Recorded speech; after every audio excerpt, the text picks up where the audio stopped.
जाते जाते सुनते जाइए कि आज का दिन पाकिस्तान की तारीख का बहुत अहम दिन क्यों है। इसलिए कि आज से तकरीबन 46 साल पहले आज ही के दिन लाहौर में कत्ल हुआ था नवाब मोहम्मद अहमद खान कसूरी का। और इस कत्ल के ही 5 साल बाद इसी कत्ल के इल्ज़ाम में पाकिस्तान की सबसे हाई प्रोफाइल फांसी यानी कि भुट्टो साहब की फांसी हुई थी। ये वाकया हुआ क्या था? आज के दिन 1974 की रात लाहौर की शादमान कॉलोनी से एक गाड़ी मॉडल टाउन की जानिब जा रही थी।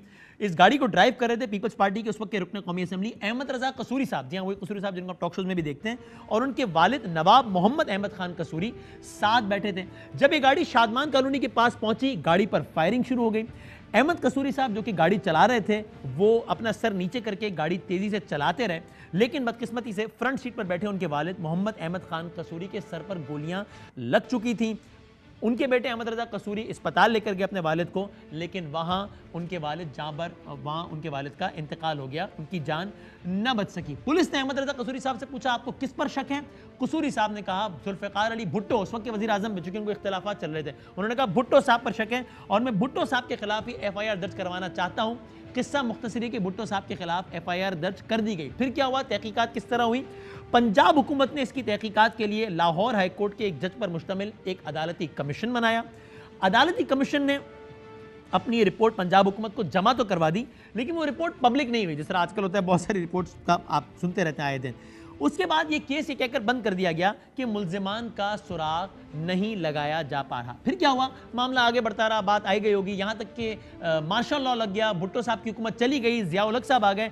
भुट्टो साहब की हुकूमत के जाने के ठीक 20 दिन बाद फेडरल सिक्योरिटी फोर्स, भुट्टो साहब ने भी एक फोर्स बनाई थी, उसके एक सब इंस्पेक्टर और असिस्टेंट सब इंस्पेक्टर को गिरफ्तार किया गया।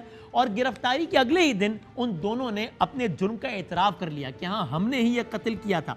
यहां तक कि उस फोर्स के यानी कि फेडरल सिक्योरिटी फोर्स के सरबरा मसूद महमूद साहब भुट्टो साहब के खिलाफ वादा माफ गवाह बन गए।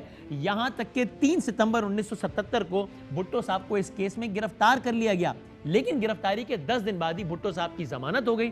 लेकिन जमानत के फौरी बाद, जमानत के बाद उस जज जिसका नाम जस्टिस समदानी था, उनको अपने ओहदे से हटा दिया गया और रिहाई के 3 दिन बाद ही भुट्टो साहब को दोबारा गिरफ्तार कर लिया गया। उसके बाद क्या हुआ, लाहौर हाई कोर्ट में ट्रायल के लिए इस केस को मुंतकिल कर दिया गया और इसका बाकायदा, ये पाकिस्तान की तारीख का एक केस है कि जिसके बाद केस का बाकायदा ट्रायल शुरू हुआ और ये पाकिस्तान की अदालती तारीख का गालिबन वाहिद केस है जिसमें हाई कोर्ट एक ट्रायल कोर्ट बन गई। ट्रायल चलता रहा, 1978 में ट्रायल मुकम्मल हुआ और केस का फैसला सुनाया गया 18 मार्च को। फैसला क्या था, लाहौर हाई कोर्ट के 5 जजेस ने यह कहा कि भुट्टो साहब ने ही मसूद महमूद के साथ मिलकर अहमद रजा कसूरी को कत्ल करने की साजिश तैयार की थी।